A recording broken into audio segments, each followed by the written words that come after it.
আসসালামু আলাইকুম, সবাই কেমন আছেন? আলহামদুলিল্লাহ, আমি ভালো আছি। আজকে পেয়ারাটা পেরে নিলাম গাছ থেকে, লেবুও পারলাম। চলে আসলাম আমার রান্নাঘরে। চিংড়ি মাছের ভর্তা করব। চিংড়ি মাছটা ভেজে নিচ্ছি, পেঁয়াজ রসুন আর শুকনো মরিচ দিয়ে দিয়েছি, আর মসুরির ডাল। আজকে আমি সব কিছুতে শুকনো মরিচ ব্যবহার করছি। ভর্তার মধ্যে শুকনো মরিচ দিয়েছি। আর একটা তরকারি রান্না করব মিকরা মাছে। আমি হলুদ মরিচ আর লবণ দিয়ে নিয়েছি। মাছটা ভেজে কাঁচকলা দিয়ে রান্না করব। কাঁচকলাটা আমি আস্তই দিয়ে দিচ্ছি, সিদ্ধ করে নিচ্ছি। কেটে দিলে আবার ভিতরে কালো হয়ে যায়। সিদ্ধ হোক। এখন আমি মাছটা মেখে নিচ্ছি। কাঁচকলা দিয়ে তরকারি খুবই ভালো লাগে আর শরীরের জন্য ভালো। মাছটা আমি ভেজে কাঁচকলা দিয়ে একটা ঝোলের তরকারি রান্না করব।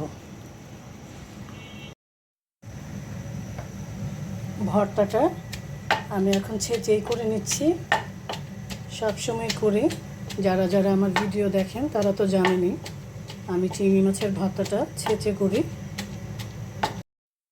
চিংড়ি মাছের ভর্তাটা হয়ে গেছে।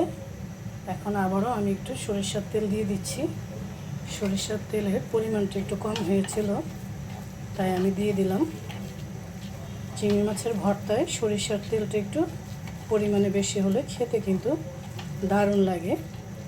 এই যে এখন আমি উঠিয়ে নিচ্ছি। এরকম ভর্তা হলে পেট ভরে এক প্লেট ভাত খাওয়া হয়ে যায়। কাঁচকলাটা সিদ্ধ হয়ে গেছে, দেখেন পানি কেমন কালো হয়ে গেছে।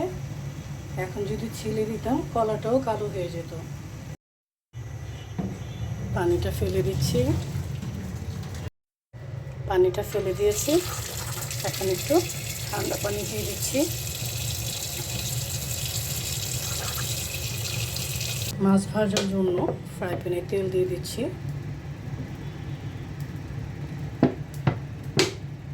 তেলটা একটু গরম হলে আমি মাছটা ভেজে নেব। মাছটা তেলের মধ্যে দিয়ে দিচ্ছি।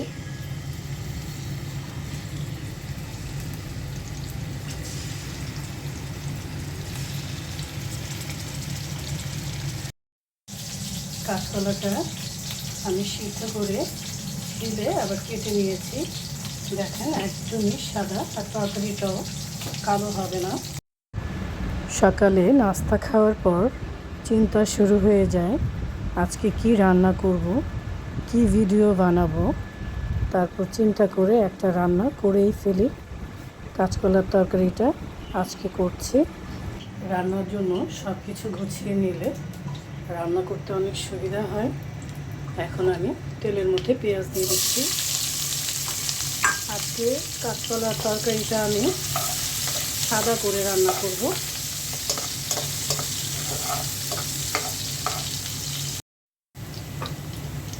পেঁয়াজটা হালকা করে ভেজে নিলাম। এখন আদা রসুনের পেস্ট দিয়ে দিচ্ছি।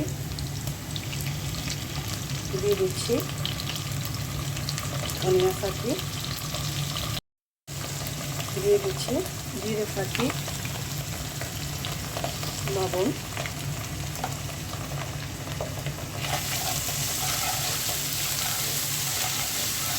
সাদা করে রান্না করব, তাই হলুদ আর শুকনো মরিচের গুঁড়ো দিলাম না। এখন পানি দিয়ে দিচ্ছি অল্প করে। মশলাটা কষিয়ে নিতে হবে। আর যেহেতু কাঁচকলাটা সিদ্ধ করা, মাছটাও ভাজা, তাই আর বেশি সময়ও লাগবে না তরকারিটা রান্না করতে। ছাদ বাগানের গোল কাঁচামরিচ দিয়ে দিলাম। এখন কাঁচকলাটা দিয়ে দিচ্ছি। কাঁচকলাটা আমি কষিয়ে নেব মশলার সাথে। কাঁচকলাটা কষানো হয়ে গেছে। এখন মাছগুলো একটা একটা করে দিয়ে দেব।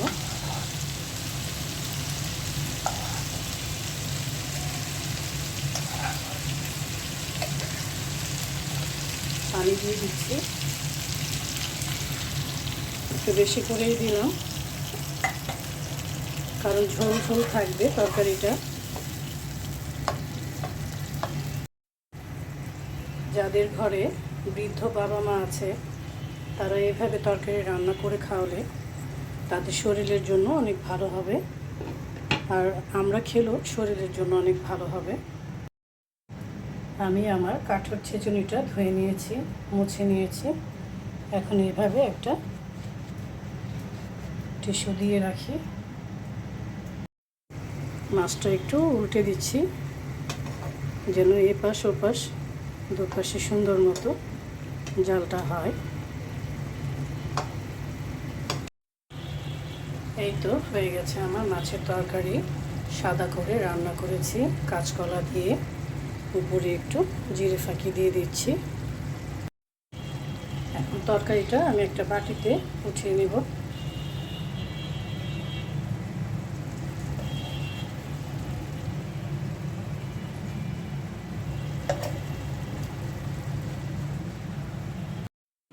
এই তো হয়ে গেছে চিংড়ি মাছের ভর্তা।